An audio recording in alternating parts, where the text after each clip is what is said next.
Well, basically, my parents had the brilliant idea to put college money in basically like a trust fund that would give me some money like every 4 or 5 months when I turned 18. But they didn't plan, unfortunately, that I would just take it and buy a one-way ticket to Europe. So that was not on the agenda. But I did, and I went to Paris when I was 18, and I kind of fell in with these really crazy artistic dandies that throw all these parties. I don't even really know what they do. They kind of wake up at noon and eat lavender biscuits. And so they started kind of really encouraging me to sing more and to sing more jazz. And I would hop up on the table at their parties, and then they started hiring me for the parties. And I had done acting before, and I'd been involved in music forever, but it's, to become a musician kind of seems, it's this like esoteric, like how does one it's like wanting to become like a professional runner. You're like, what do I have to do? Do I just start running, or do I talk about running all the time? And so basically I traveled around Europe doing music with them, and I decided to come back to Austin, where obviously I thought I could kind of like do like the musical boot camp and really figure out how to have a band, and that's what I did. I mean, it was great. I came back, of course, dated a piano player twice my age, and learned about the kind of the harder aspect of it, which is like, what kind of songs do you want to do? Memorize a million songs, especially for jazz. You've got to learn at any given time, have 500 songs that you can just spout off. And so, yeah, now I came back here, and after 2 years here, I decided I wanted to go back to Europe and try again and really, really do it this time and try to get to a different level and do festivals and things. So luckily my mom sent a demo without my knowledge she's a huge Jamie Cullum fan. I don't know if you know Jamie Cullum. He's an English jazz singer, and she sent my demo to his manager. And by some stroke of luck, they actually listened to it and decided to sign me. And it's like this amazing booking agency. So suddenly I got to go back, in all the glory, and be playing festivals and doing exactly what I dreamed of doing. So right now I'm just showing up shocked still that somebody's paying me to do what I want to do. Well, Don't Think Twice, I actually chose one. It's one of my favorite Bob Dylan songs.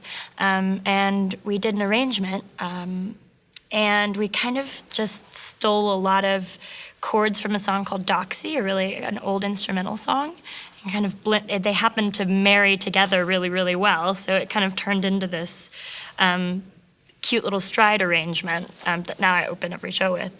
And as far as my next EP, I kind of tried to stay away from restraints that I felt I had with my last 2 EPs. Like, for example, I harmonize with my own vocals, which is like a big no-no in jazz. You're not supposed to dub over any vocals. I don't know why, but you're not supposed to.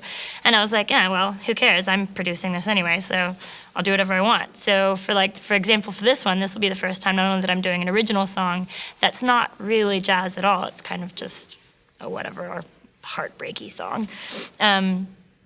And then the other stuff, I'm doing a cover of Caroline No, Beach Boys song, which we just did a pre-release on. And we did a tango arrangement of this 1920s song, My Heart Belongs to Daddy, which is really fun and up-tempo. I think it's probably the biggest mistake that jazz singers always make, is that you go to their shows and every single thing is a medium tempo song. It never gets any energy. So I really wanted to have a song that was yes, this is my crazy rock out song.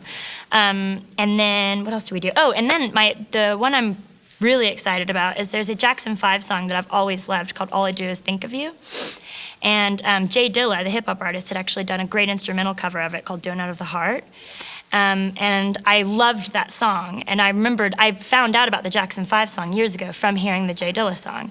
So I was like, I should do a cover that's somewhere in between the Jay Dilla cover and the Jackson 5 one, which is this crazy 70s vibe thing.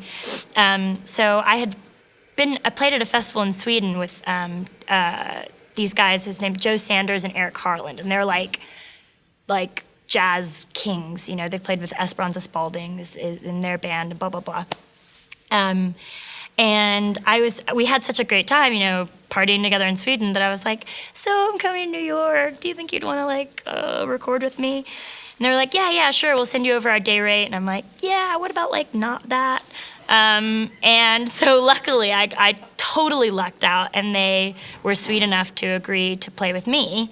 And they kind of helped me find a great beat we counted out the tempo for both the Jay Dilla song and the original one, and then just did it right in the middle, and then kind of tried to do the arrangement of like a record skipping at the beginning, and it was very kind of live and in the moment, and it was nice because the other times I've recorded, it's been like, oh my God, I have to re-record, me singing "and" like 50 times until it's like totally perfect. Whereas this time we just basically went once through or twice through and everything.